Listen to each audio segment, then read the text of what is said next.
Welcome back, everybody. We're diving deep today into the life of, well, a pretty fascinating guy, Nicholas Camille Flammarion. Yeah, he's known for astronomy. Exactly. But get this, he was also a major figure in, of all things, Spiritism. Wow, astronomy and spiritism. That's quite the combo. How did that happen? That's what we're here to find out. And lucky for us, we've got a great guide. The Camille Flammarion Society for Spiritist Studies has a ton of information about his life and work, so we're going to really try to get a feel for who he was. Sounds like an interesting deep dive. I'm excited to learn more about this. Where do we even start with someone like this? Well, he was born in France, Okay. way back in 1842. Wow, so that's quite a while ago. Yeah, in a small town called Montigny-le-Roi. I got to say, this guy was like a learning machine from day one. Reading and writing at 4 years old, mastering grammar and arithmetic by 5. I mean, it's kind of mind-blowing. Wow. Yeah, I was still trying to figure out how to tie my shoelaces at that age. He sounds like he was a pretty gifted child. He really was. Hmm. And his passion for astronomy, well, it all started with a priest. A priest, really? Yeah. Apparently, this priest gave some lectures on astronomy, and Flammarion was totally hooked. That's what sparked his lifelong fascination with the stars. That's incredible. You never know where inspiration's going to come from. You really don't. But his path wasn't exactly paved with stardust, if you know what I mean. Yeah. He went through some tough times financially early on. It's hard enough to pursue your passions when you're struggling to make ends meet. Oh, absolutely. So how did he manage? I mean, studying astronomy isn't exactly a cheap hobby. Well, there's this story. Yeah. Get this, he was at mass one day and actually fainted. Oh my goodness. Was he okay? Yeah, thankfully. Mm. But the doctor who treated him, a Dr. Edouard Fournier, discovered something amazing. Flammarion had a 500-page manuscript with him titled Cosmogonia Universal. Wait, hold on. A 500-page manuscript. How old was he at this point? Only 16. 16. You're kidding. That's remarkable. Right. So Dr. Fournier, I guess he saw something special in Flammarion, something beyond the fainting spell.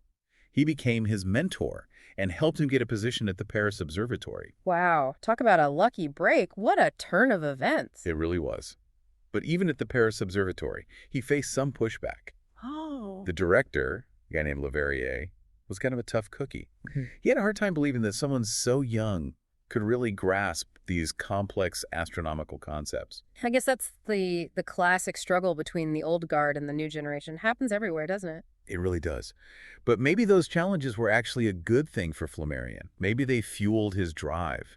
Because despite those obstacles, he ended up making some really important astronomical discoveries. Like what? Give me an example. Well, there's this thing called the Flammarion cycle. Okay, I've never heard of that. What is it? It's basically about the cyclical rise and fall of solar activity, Mm-hmm. like tides, but with the sun's energy. So the sun's energy has like ups and downs over time. Exactly. And Flammarion was the one who figured it out. But he wasn't just a theorist, he was also a doer. Like in 1868, he actually went up in a hot air balloon. A hot air balloon? Why would he do that? To study air currents, of course. He wanted to experience things firsthand, get up close and personal with the atmosphere. Wow, he really wasn't afraid to get his hands dirty, so to speak. A true scientist through and through. Absolutely. Yeah. And here's where things get really interesting. Remember how we said he was into Spiritism? Right. That was the surprising part. Well, it all started in 1861 when he discovered a book called The Book of Spirits. Who wrote that? A guy named Allan Kardec. Mm-hmm. And this book, it basically opened up a whole new world for Flammarion. He became fascinated by the idea of life after death, spirit communication, you name it. So he wasn't just dabbling in spiritism. He was fully invested. Oh, yeah. He dove right in. He went to seances, tried automatic writing, the whole 9 yards. But here's the thing. He didn't just blindly accept everything he heard or saw. So he brought his scientific mind to bear on even this very what's the word, unconventional topic. Exactly. In fact, he was one of the first people to suggest that some of these spirit phenomena, well, they might not actually be caused by external spirits. Hmm. Instead, he thought it could be something coming from within a person's own soul. He called it an animistic explanation. So he was trying to find a way to reconcile his scientific beliefs with this world of spirits and the supernatural. He was. He didn't see them as mutually exclusive. He saw them as different parts of the same big, mysterious universe. Oh. But that sometimes got him into trouble, you know. How so? Well, he would challenge other spiritists, questioned their claims if he didn't think they were rigorous enough. Hmm. It caused some friction within the movement. He sounds like he was a real independent thinker, not afraid to rock the boat a little. He was. But he always had a good reason for it. He valued evidence above everything else. Which is, kind of the bedrock of science, isn't it? Right.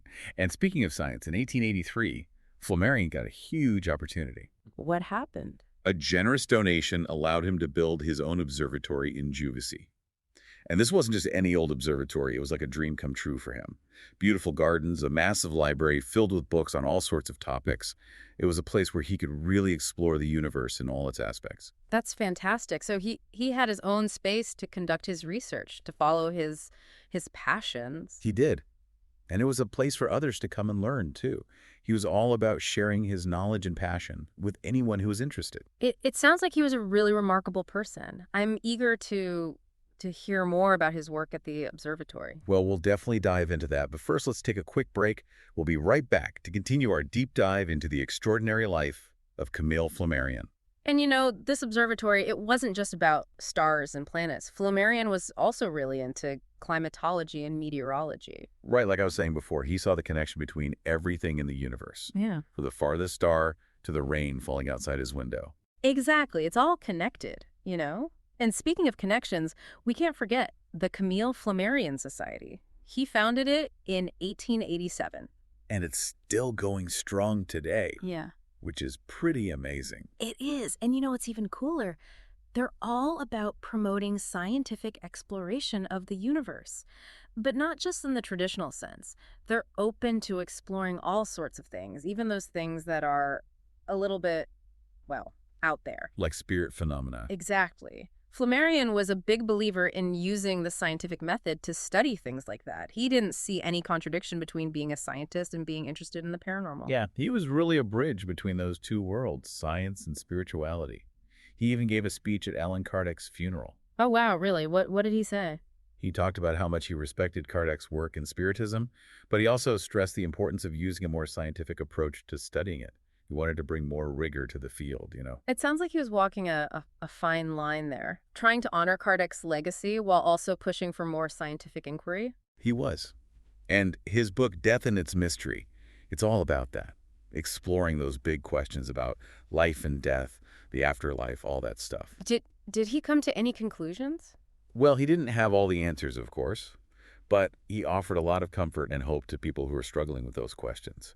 And he did it by drawing on both science and spiritual insights. That's so important, though, to approach those big questions with an open mind and a willingness to consider different perspectives. Absolutely.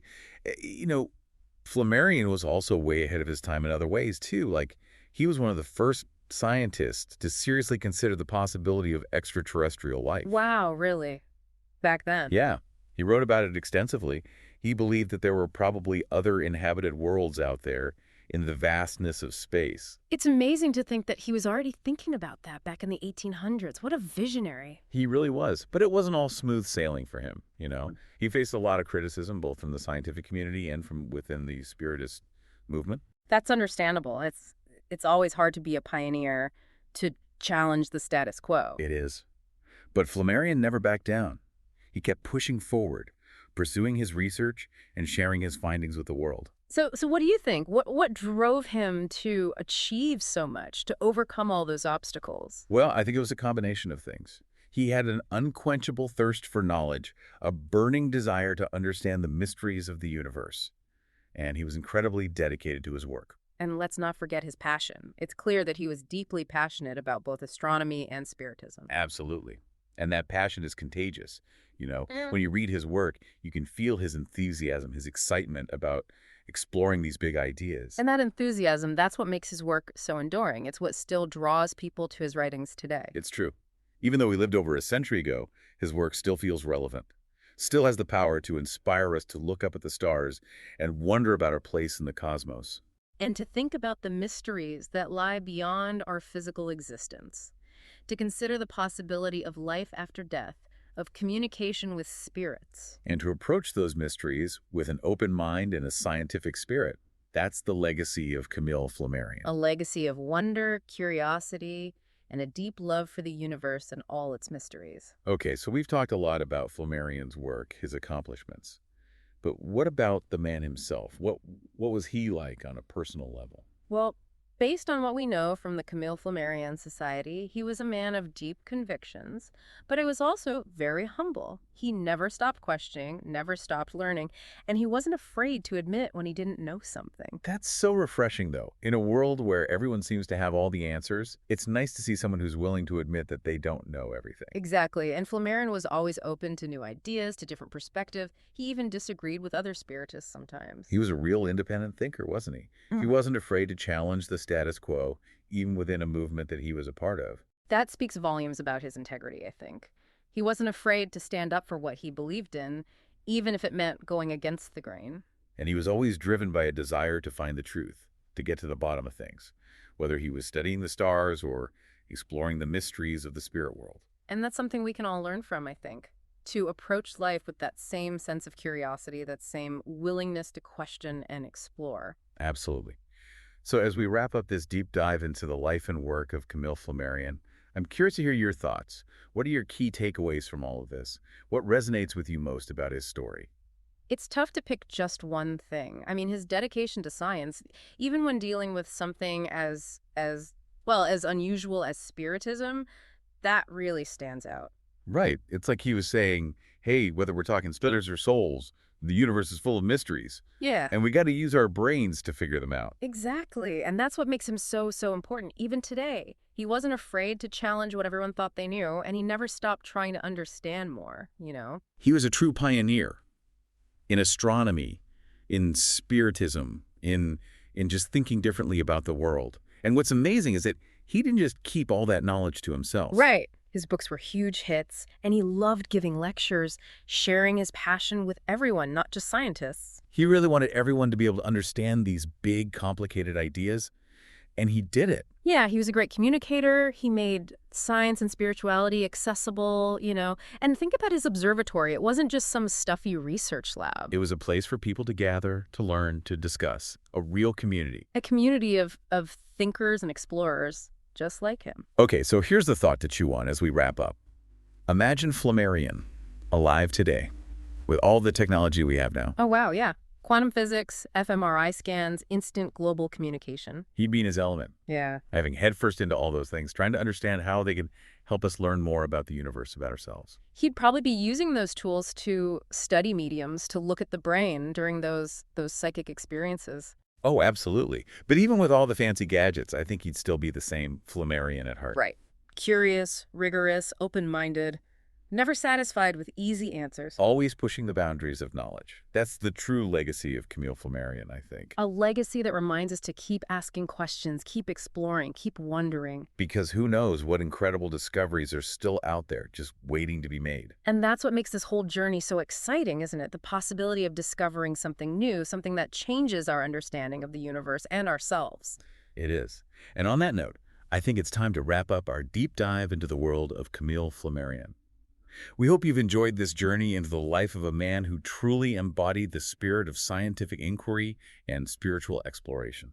A man who showed us that it's possible to embrace both science and spirituality, to look to the stars and to the soul, to seek answers in the vastness of the cosmos and the depths of our own being. Thanks for joining us on this adventure. We'll see you next time for another deep dive into the fascinating world of history, science, and the unexplained.